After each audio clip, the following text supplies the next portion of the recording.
नमस्कार जी, स्वागत है आपका अपने YouTube चैनल श्री ज्योतिराम भजन प्रवाहक मंडल पर। तो जी एक साथी का कॉल आया, एक वीडियो में जिक्र हो गया था तारा डूबना। तारा डूबना हिंदू धर्म में भला किसे कहते हैं, क्यों होता है ये?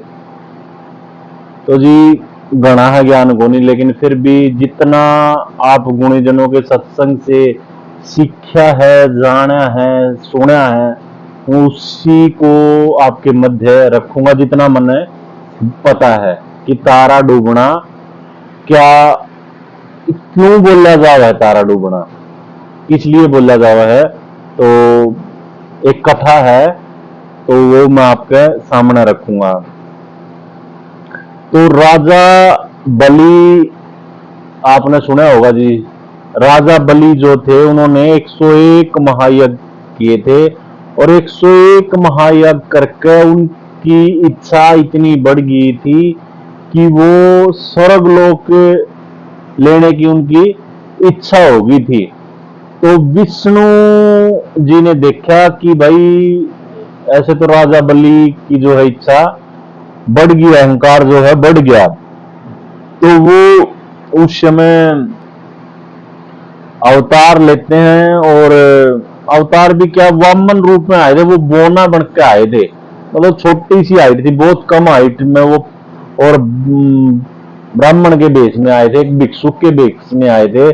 जब राजा बलि के दरबार में वो पहुंचे, तो राजा बलि से उन्होंने वचन लिया कि मुझे दान दक्षिणा चाहिए, आप वचन दो। तो राजा बलि वचन दे देते हैं, और वचन देते हैं तो वो कहते हैं कि मुझे 3 कदम धरती चाहिए। तो राजा बलि हंसने लग जाते हैं कि आपको पता है मेरा साम्राज्य कितना बड़ा, मेरे साम्राज्य इतना बड़ा है, मतलब कि मैं इतनी बड़ी विरासत का राजा हूं जहां पर सूर्यास्त नहीं होता कभी। एक जगह सूर्यास्त होता है, दूसरी जगह सूर्य उदय होता है।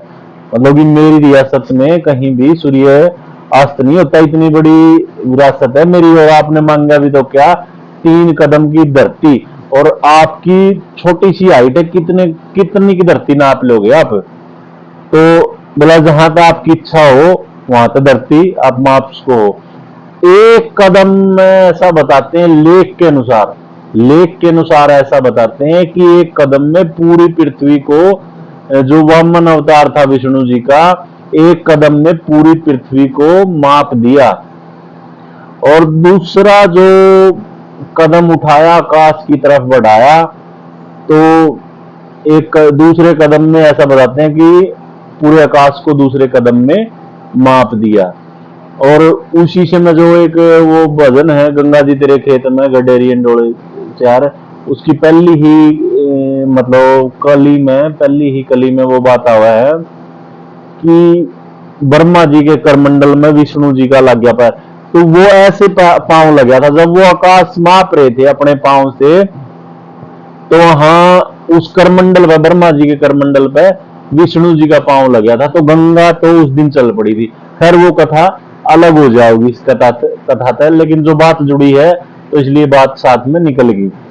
तो क्या होया कि वो उन्होंने दूसरे कदम में पूरे आकाश माप दिया।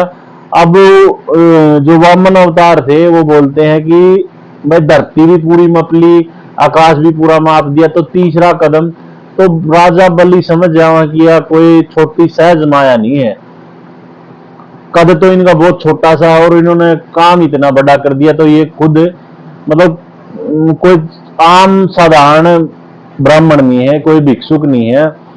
तो राजा बलि हाथ जोड़ के उनको दंडवत प्रणाम करते हैं कि तीसरा कदम आप मेरे सर पर रखें। और जब से उनके सर पर रख कर और वो जब ले जाते हैं, उनको पाताल लोक में उतार देते हैं, धरती के नीचे ले जाए हैं वामन महाराज।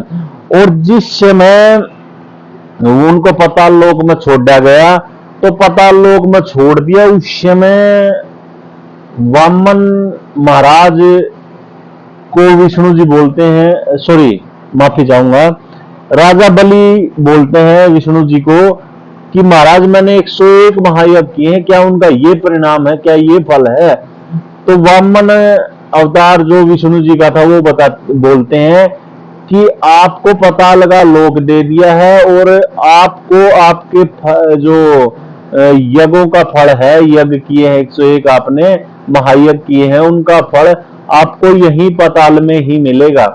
आज भी आपने देखा होगा कि कोई भी ब्राह्मण जब यज्ञ करवावा है तो उसमें खांड और घी सामग्री का गोला भर के और हवन कुंड में छोड़ा जावा है, तो उसको बलिष्ठ भाग बोलते हैं जी। हमारे बुजुर्ग जो हैं खाना खाने से पहले एक दो निवाड़ा जो अलग निकाल देते हैं, वो बलिष्ठ भाग बोला जाओ उसे। और देखो, ज्यादा मुझे बोध नहीं है, ज्यादा मन ज्ञान नहीं है, लेकिन जितना मन बेरा है तो मेरे हिसाब से वो बलिष्ठ भाग है।